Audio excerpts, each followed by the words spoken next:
Picture this. You're at a bike meet, and two legends pull up side by side. On your left, a chrome-dripping 1975 Honda CB750, oil stains and all. On your right, a sleek 1985 Kawasaki GPZ 900R that looks like it just rolled off the showroom floor. Both owners swear their decade built the most reliable bikes. One guy's wrenching every weekend, the other guy, he's just riding. So which era actually wins? Spoiler alert, the answer might surprise you, and it's got nothing to do with which one looks cooler. What's up, riders? Welcome back to Reliable Old Rides, where we settle the debates that keep you up at night scrolling through bike forums at 2 a.m. Today we're diving into one of the biggest showdowns in motorcycling history, 1970s versus 1980s bikes. And we're not talking about which one sounds better or looks meaner. We're talking cold, hard reliability. Because let's be honest, a bike that leaves you stranded isn't a bike worth bragging about. So grab your coffee, settle in, and let's find out which golden era of motorcycling deserves the crown. All right, let's set the scene. The 1970s. Bell-bottoms, disco, and motorcycles that were basically grown-up Lego sets. I'm talking simple, mechanical, no-nonsense machines. When something broke, you could actually see what was wrong. None of this check engine light nonsense. Just you, a wrench, and maybe a beer for motivation. Now, here's the thing about 70s bikes. They were reliable for 1970s standards. And that's a crucial distinction. See, that then, oil seepage wasn't a problem. It was a feature. British bikes? Oh man. Lucas Electrics were so bad they earned the nickname Prince of Darkness. Not exactly confidence-inspiring when you're trying to start your bike in the rain. But then the Japanese showed up and completely changed the game. The 1969 Honda CB750 basically told everyone else, hey, watch this. Suddenly you had a bike that didn't leak like a sieve and actually started when you wanted it to. Revolutionary stuff. The Kawasaki Z1 followed suit with engines so bulletproof, people are still riding them today. And BMW? They kept doing their airhead thing. Expensive, but dependable as sunrise. Here's what made these bikes reliable in the 70s. They were simple. Carburetors, sure, they needed tuning every few weeks, but you could tune them yourself in your driveway. Points ignition, yeah, you adjusted them every 3,000 miles. But again, doable with basic tools. Valve adjustments every 3,000 to 4,000 miles, just part of the weekend routine. The downside? Man, there were downsides. Electrical systems were weak. Charging systems couldn't keep up if you ran too many accessories, which, by the way, meant like a headlight and maybe a horn. Drum brakes required constant adjustment, and steel fuel tanks, rust magnets. If you didn't keep them treated, you'd have flaky orange chunks swimming around in your gas. But here's the charm of 70s bikes. When something went wrong on the road, you could usually fix it with a screwdriver and maybe a prayer. No laptop required, no dealer-only diagnostic tools, just mechanical common sense. Now, roll the clock forward to the 1980s. Shoulder pads, synthesizers, and motorcycles that suddenly got smart. This was the decade that changed everything. Electronic ignition became standard, and suddenly you weren't adjusting timing every month. You were just riding. Wild concept, right? The Japanese manufacturers hit their absolute peak in the 80s. Quality control was insane. They figured out metallurgy, tightened manufacturing tolerances, and started using computer-aided design. Liquid cooling became common, which meant engines ran cooler and lasted longer. And in 1988, BMW dropped anti-lock brakes on the K100, ABS, on a motorcycle. In 1988, mind-blowing. The bikes from this era? Absolute legends. The Honda Goldwing became the bulletproof touring king. Still see 1980s Goldwings on the road today, racking up hundreds of thousands of miles. The Kawasaki GPZ series proved sport bikes didn't have to be temperamental. The Yamaha Virago gave cruiser fans something reliable that didn't say Harley-Davidson on the tank. And the Honda VFR 750? Chef's kiss. Well-engineered, sport touring perfection. Maintenance intervals got way better too. Oil changes stretched to 3,000 to 4,000 miles.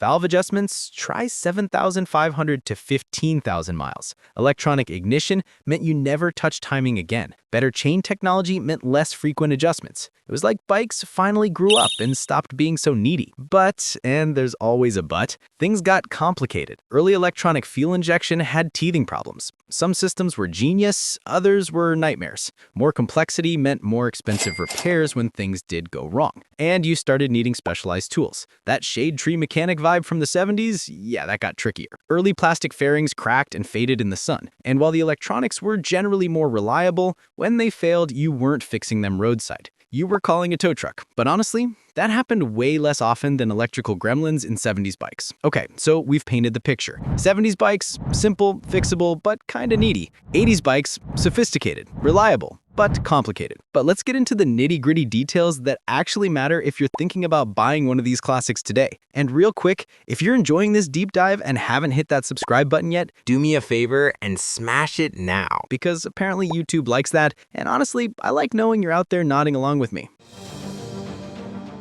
Let's talk speed, because let's be real, we all care about this, even if we pretend we're sophisticated riders who only care about the journey. The 1970s had some respectable performers. The Honda CB750 topped out around 125 miles per hour and could hit 60 in about 4.5 seconds. Not bad. The Kawasaki Z1 and KZ900 pushed 130 miles per hour with a 0 to 60 time of 4.2 seconds. Most bikes were pumping out 50 to 80 horsepower, which felt like plenty when everything around you was also slow. Then the 1980s said, hold my beer, and absolutely sent it. The 1985 Suzuki GSX R750 hit 140 miles per hour and could blast to 60 in 3.5 seconds. The Yamaha FJ1100, 150 miles per hour. The Honda VFR 750F and Kawasaki NJ900, mid-140s all day. Power jumped to 80 to 120 plus horsepower, and suddenly bikes weren't just fast in straight lines. They handled like dreams and actually stopped properly thanks to better brakes. The 80s bikes were just better, objectively faster, better handling, better braking. If you want performance, the 80s win this round without breaking a sweat. Now, here's where it gets interesting for anyone actually shopping for a classic bike in 2025. Parts availability can make or break your ownership experience. For 1970s bikes, it's a mixed bag. Popular models like the Honda CB750 and Kawasaki KZ series, you're golden. Huge aftermarket support, reproduction parts everywhere, active enthusiast community sharing knowledge. Japanese bikes from the 70s generally have way better parts availability than European bikes. British bike parts are getting scarce and expensive. Good luck finding affordable Lucas electrical components that actually work. New old stock is drying up fast, but carb rebuild kits? Easy to find. Chain and sprockets? No problem. The 1980s have a clear advantage here. These bikes are more recent, so less corrosion and wear on available parts. Many are still in regular use, so manufacturers still stock OEM parts for popular models. The aftermarket is huge. You can still get pretty much everything you need without mortgaging your house. The catch? Early electronics can be problematic. Some specialized sensors and computer modules are getting scarce for less popular models. And fairings, especially model-specific fairings, can get expensive. But overall, 80s bikes win the parts availability game.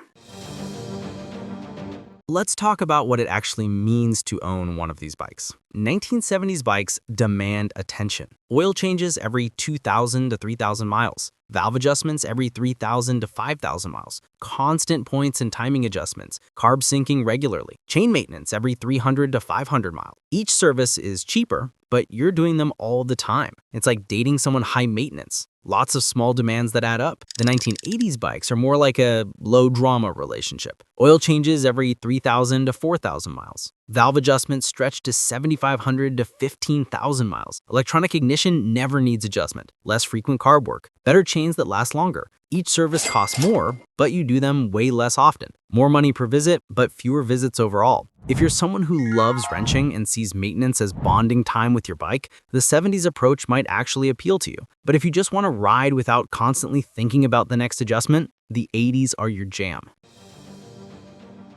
Okay, moment of truth. Which decade wins for reliability? Objectively, the 1980s, and it's not even close. Better materials, better manufacturing, extended maintenance interval, more refined engineering. Japanese quality control peaked in this era. These bikes were designed to be reliable from the factory, not just fixable when they inevitably broke. But, and this is important, reliability means different things to different people. If you define reliability as never breaks down, the 80s win. But if you define it as I can fix it myself when it does break, the 70s have a real argument. The 70s bikes have fewer failure points because they're simpler. When something goes wrong, you can usually diagnose and fix it without a computer science degree. Roadside repairs are actually feasible. There's something reassuring about that simplicity, especially if you're the type who likes being self-sufficient. The 80s bikes break down less often, but when they do, you're probably not fixing them on the side of the road. You need tools, possibly diagnostic equipment, maybe specialized knowledge. The trade-off is they leave you stranded way less frequently in the first place. Here's the honest truth. A well-maintained 1980s bike will spend more time running and less time being worked on than a 1970s bike. That's just the reality of better engineering and materials.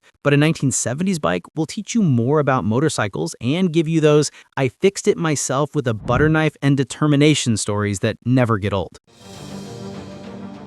If you're actually in the market for a classic bike, here's my take. Buy an 80s bike if you want something you can actually ride regularly without it becoming a part-time job. Models like the Honda VFR 750, Kawasaki GPZ series, or even a Goldwing will treat you right. They're faster, handle better, stop better, and generally just work. Parts are still available, and you'll spend more time riding than wrenching. Buy a 70s bike if you love the aesthetic, the simplicity, and the hands-on experience. A Honda CB750 or Kawasaki KZ900 will give you that classic look and feel, plus the satisfaction of understanding every nut and bolt on your machine. Just know going in that you're signing up for regular maintenance sessions. Make peace with that, and you'll love it. The market's actually pretty interesting right now, too. Classic bike values have corrected a bit in 2024. Some Japanese sport bikes from the 80s and 90s are more affordable than they were a couple years ago. But investment-grade bikes, especially things like Honda CB750 Sandcasts or pristine Kawasaki Z1s, are still commanding serious money. Look, here's the bottom line. The 1980s produced objectively more reliable motorcycles. Better technology, better materials, better engineering. If reliability is your number one priority, buy an 80s bike and don't look back. But reliability isn't everything. The 1970s bikes have soul, they have character, they make you work for it, and there's something beautiful about that. They're bikes from an era when motorcycling was more raw,